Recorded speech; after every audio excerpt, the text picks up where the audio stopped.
Días, soy el licenciado Cristian Ramírez Muñoz, estudiante de la maestría en Derecho Procesal Penal Acusatorio Adversarial. Actualmente me encuentro cursando la materia de Derechos Humanos y la Reforma Constitucional. Todo eso dentro del Instituto de Estudios Judiciales, que depende del Tribunal Superior de Justicia del Estado de Puebla. Dicho lo anterior, comenzaremos con nuestro tema, que en esta ocasión se trata de análisis de los diversos medios de defensa de los derechos humanos en México.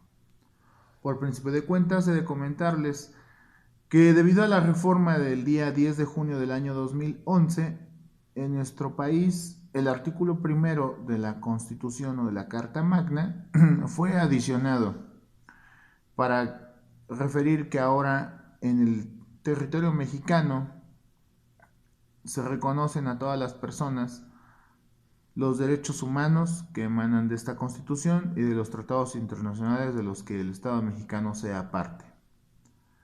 Ahora bien, estos derechos humanos tienen como principios la universalidad, la indivisibilidad, la interdependencia y la progresividad.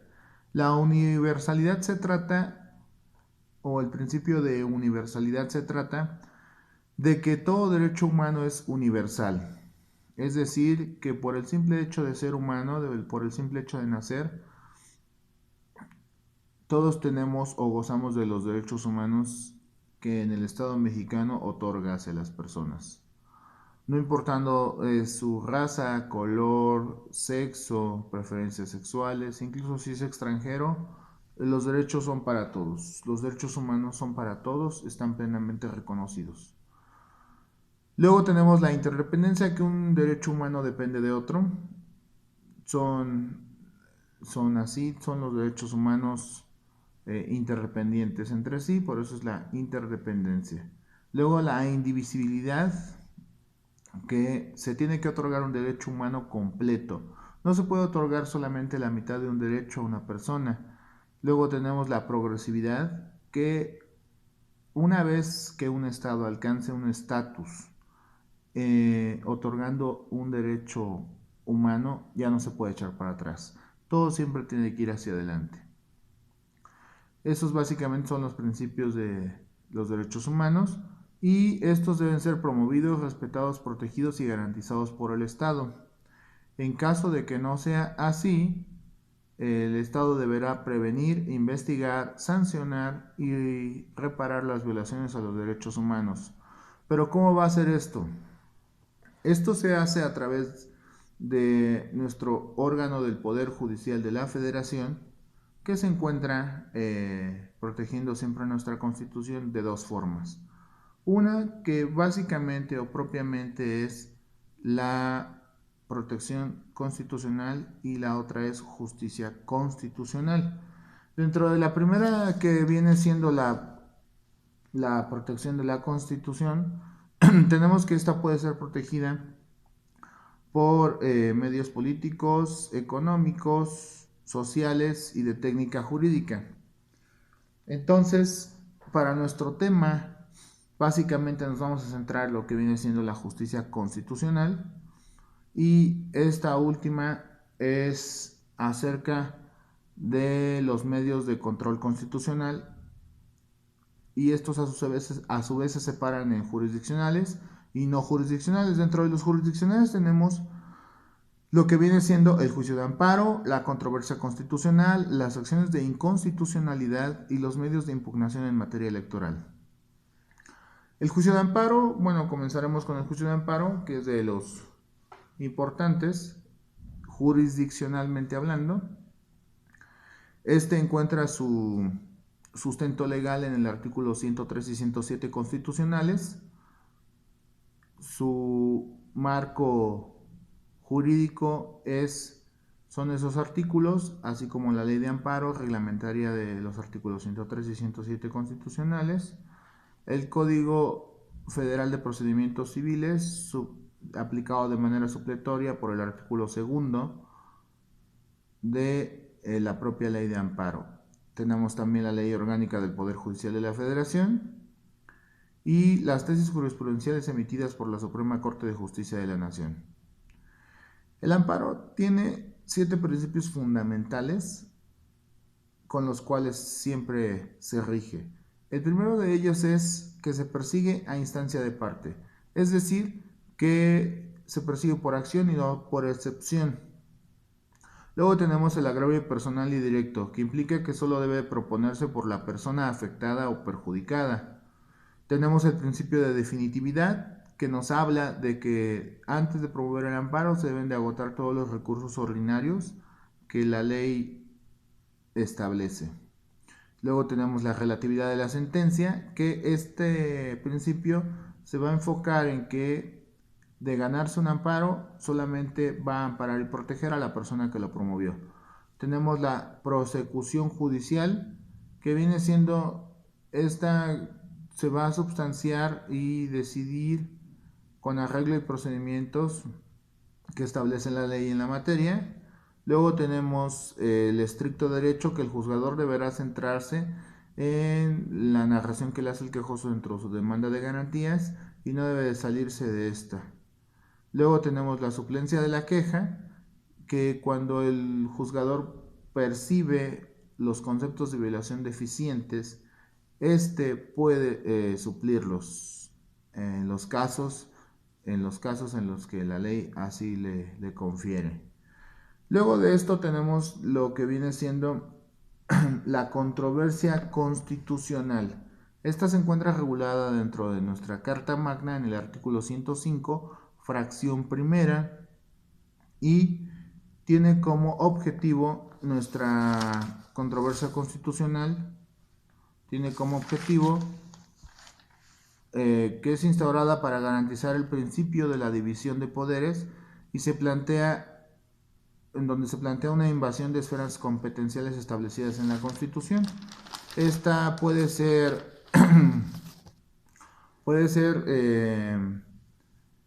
como objeto puede tener la controversia constitucional de normas generales o actos no legislativos de otros estados, entes oficiales o similares, y como objetivo se decreta la ilegal vigencia o invalidez de las normas o actos impugnados, así como el arreglo de los límites de los estados, que esta controversia con el objetivo de preservar la estructura constitucional.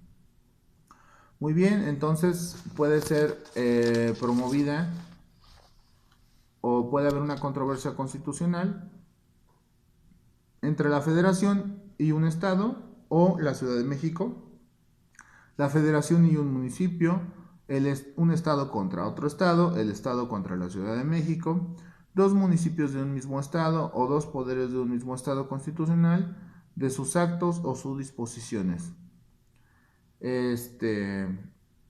No procede en materia electoral, porque para esto hay protección y derechos de dichos preceptos electorales, para eso hay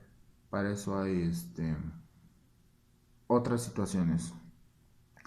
Esta controversia constitucional puede ser aprobada por 8 ministros de los 11 que tenemos en nuestro país, y eso es básicamente lo que viene siendo la controversia constitucional a grandes rasgos. Ahora bien, tenemos la acción de inconstitucionalidad, que esta se alega una contradicción entre una norma general y la propia Constitución. Las acciones de inconstitucionalidad se interponen en forma de juicio y no son en contra de normas generales que no son compatibles con la Constitución. La finalidad es la defensa de la supremacía constitucional. La procedencia procede contra las normas que tienen rango de ley, y la interpretación se busca la interpretación de las normas constitucionales. Esta la puede promover el 33% de la Cámara de Diputados, el 33% de la Cámara de Senadores, el presidente de la República, el 33% de las legislaturas locales, los partidos políticos la Comisión Nacional de los Derechos Humanos, el organismo garante que en ese momento tenga a su cargo la vigilancia de los derechos humanos, y el fiscal de la Federación. Son las personas que pueden promover las acciones de inconstitucionalidad, y básicamente es lo que se busca. De igual manera, tiene que ser mediante el voto de 8 ministros cuando se apruebe una acción de inconstitucionalidad. Y una vez agotados los medios jurisdiccionales, también podemos, bueno, aparte existen los medios de impugnación en materia electoral contemplados en el artículo 99, fracciones cuarta y quinta. Esos vienen siendo los jurisdiccionales. Ahora, los no jurisdiccionales en nuestro país contemplan básicamente la Comisión Nacional de Derechos Humanos y las 32 comisiones estatales de derechos humanos: la Procuraduría Federal del Consumidor, la Procuraduría Federal del Medio Ambiente, la Procuraduría Agraria, la Procuraduría para prevenir la discriminación. Básicamente esos son los no jurisdiccionales. Que estos básicamente son basados en nuestro país, tienen su fundamento en el Ombudsman sueco, que se instauró en el siglo XIX, por allá de 1809 en Suecia, y que al paso del tiempo fue traído a nuestro país, bueno, a diferentes países, pero a nuestro país llegó ya entrando el siglo XX. Y el Ombudsman es un mecanismo que no tiene tantas formalidades, no, como por ejemplo, no sé, un juicio. No tiene tantas formalidades, que es muy accesible, muy rápido, y que busca la protección de los derechos humanos mediante estas instituciones no jurisdiccionales. Básicamente es en lo que se basan nuestras instituciones no jurisdiccionales, con el Ombudsman, basados en el Ombudsman. Una vez agotado todos los medios de defensa de los derechos humanos en nuestro país, en México, también nuestros ciudadanos mexicanos pueden acudir a instancias internacionales. Una instancia no jurisdiccional internacional viene siendo la Comisión Americana de Derechos Humanos, y la jurisdiccional es la Corte Interamericana de Derechos Humanos, con sede en San José, Costa Rica, y que deriva del Pacto de San José. Eso viene siendo ya lo que es una instancia internacional, después de haber agotado todos los recursos que nuestro país nos otorga, o los medios de defensa para defender los derechos humanos. Por mi parte es todo, les agradezco, gracias.